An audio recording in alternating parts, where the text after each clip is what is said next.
Bismillahirrahmanirrahim. Assalamualaikum warahmatullahi wabarakatuh. Innal hamdalillah nahmadu wa nasta'inu wa nastaghfiruh wa na'udzu billahi min shururi anfusina wa min sayyiati a'malina. May yahdihillahu fala mudilla lahu wa may yudlil fala hadiyalah. Pertama, marilah kita panjatkan puja dan puji syukur kita kehadirat Allah Subhanahu wa taala yang telah memberikan kita rahmat serta hidayahnya dan juga nikmat, yaitu nikmat yang paling besar adalah nikmat kesehatan sampai saat ini. Kedua kalinya salawat dan salam tak lupa kita aturkan kepada junjungan kita Nabi besar Muhammad SAW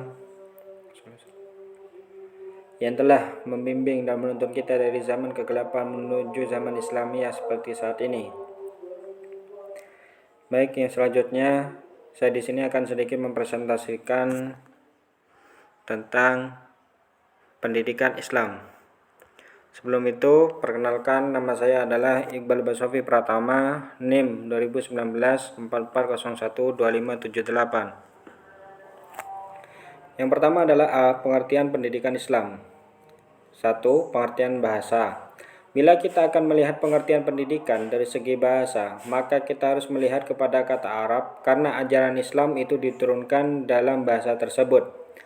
Kata pendidikan yang umum kita gunakan sekarang dalam bahasa Arabnya adalah tarbiyah, dengan kata kerja rabbah. Kata pengajaran dalam bahasa Arabnya adalah ta'lim, dengan kata kerjanya allama. Pendidikan dan pengajaran dalam bahasa Arabnya adalah tarbiyah wa ta'lim, sedangkan pendidikan Islam dalam bahasa Arabnya adalah tarbiyah Islamiyah. Pengertian yang selanjutnya adalah pengertian istilah. Pengertian pendidikan seperti yang lazim dipahami sekarang belum terdapat di zaman Nabi. Tetapi usaha dan kegiatan yang dilakukan oleh Nabi yang menyampaikan ajaran, memberi contoh, melatih, keterampilan berbuat, memberi motivasi dan menciptakan lingkungan sosial yang mendukung pelaksanaan ide pembentukan pribadi muslim itu telah mencakup arti pendidikan dalam pengertian sekarang. Dengan demikian, secara umum dapat kita katakan bahwa pendidikan Islam itu adalah pembentukan kepribadian muslim. Yang selanjutnya adalah pendidikan Islam menurut para ahli. Yang pertama yaitu nomor 1 menurut Dr. Ahmad D. Marimba. Pendidikan Islam adalah bimbingan jasmani, rohani berdasarkan hukum-hukum agama Islam menuju kepada terbentuknya kepribadian utama menurut ukuran-ukuran Islam. Dengan pengertian yang lain, seringkali beliau mengatakan kepribadian utama tersebut dengan istilah kepribadian muslim, yaitu kepribadian yang memiliki nilai-nilai agama Islam dan bertanggung jawab sesuai dengan nilai-nilai Islam. Yang kedua, menurut Mustafa Al-Gulayani, bahwa pendidikan Islam ialah menanamkan akhlak yang mulia di dalam jiwa anak dalam masa pertumbuhannya dan menyiraminya dengan air petunjuk dan nasihat, sehingga akhlak itu menjadi salah satu kemampuan atau meresap dalam jiwanya, kemudian buahnya berwujud keutamaan, kebaikan dan cinta bekerja untuk kemanfaatan tanah air. Yang B yaitu ilmu pendidikan Islam. Ilmu pendidikan Islam adalah ilmu pendidikan yang berdasarkan Islam, yang berisi seperangkat ajaran tentang kehidupan manusia. Ajaran itu dirumuskan berdasarkan dan bersumber pada Al-Quran dan hadis serta akal. Jika demikian, maka ilmu pendidikan Islam adalah ilmu pendidikan yang berdasarkan Al-Quran, hadis, dan akal. Penggunaan dasar ini haruslah berurutan. Al-Quran lebih dahulu. Jika tidak ada atau tidak jelas dalam Al-Quran, maka harus dicari di dalam hadis. Jika tidak ada dalam hadis, barulah kita menggunakan akal atau pemikiran. Akan tetapi, temuan akal itu tidak boleh bertentangan dengan jiwa Al-Quran dan hadis. Oleh karena itu, teori dalam pendidikan Islam haruslah dilengkapi dengan ayat-ayat Al-Quran dan hadis atau argumen atau akal yang menjamin teori tersebut. Yang selanjutnya yaitu C. Ruang lingkup pendidikan Islam.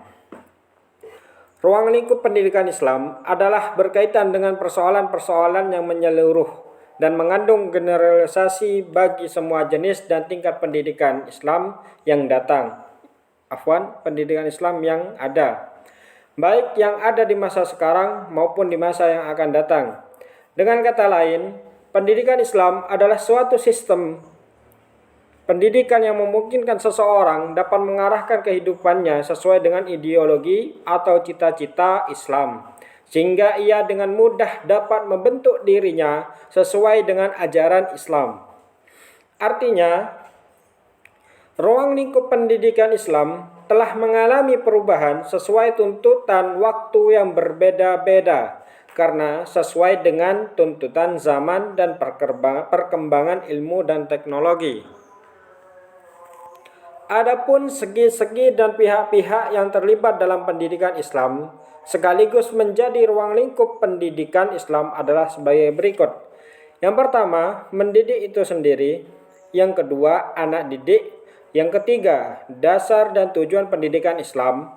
Yang keempat adalah pendidik. Yang kelima, materi pendidikan Islam. Yang keenam, metode pendidikan Islam.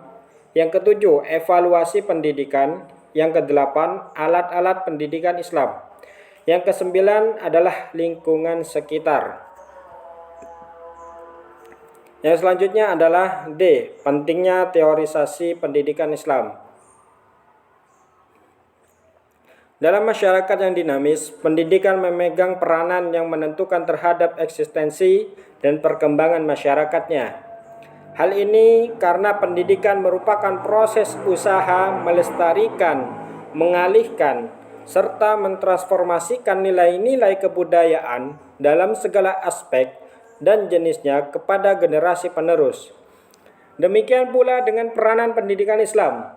Keberadaannya merupakan salah satu bentuk manifestasi dari ciri-ciri hidup Islam yang biasa melestarikan atau bisa melestarikan, mengalihkan, menanamkan, dan mentransformasi nilai-nilai Islam kepada generasi penerusnya, sehingga nilai-nilai kultural religius yang dicita-citakan dapat tetap berfungsi dan berkembang dalam masyarakat dari waktu ke waktu. Yang selanjutnya yaitu adalah E. Tujuan pendidikan Islam. Bila mana pendidikan kita artikan sebagai latihan mental, moral dan fisik, jasmani atau jasmaniah yang menghasilkan manusia berbudaya tinggi untuk melaksanakan tugas kewajiban dan tanggung jawab dalam masyarakat selaku hamba Allah, maka pendidikan berarti menumbuhkan personalitas atau kepribadian serta menanamkan rasa tanggung jawab. Tujuan dan sasaran pendidikan berbeda-beda menurut pandangan hidup masing-masing pendidik atau lembaga pendidikan.